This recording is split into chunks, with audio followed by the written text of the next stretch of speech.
সূর্য ডোবার পালা আসে যদি আসুক ব্যস্ত, গোধূলির রঙে হবে এ ধরনী স্বপ্নের ব্যস্ত, ব্যস্ত, ব্যস্ত।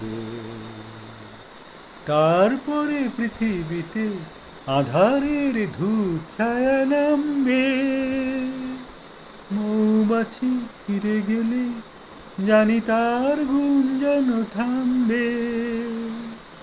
তারপরে পৃথিবীতে আধারের ধূপ ছায়া নামবে, মৌমাছি ফিরে গেলে জানি তার গুঞ্জন থামবে। সে আধার নামুক না, গুঞ্জন থামুক না, প্রাণে তবু রবে তার ব্যস্ত, ব্যস্ত, ব্যস্ত। সূর্য ডোবার পালা আসে যদি আসুক ব্যস্ত, গোধূলির রঙে হবে এ ধরনী স্বপ্নের ব্যস্ত, ব্যস্ত, ব্যস্ত।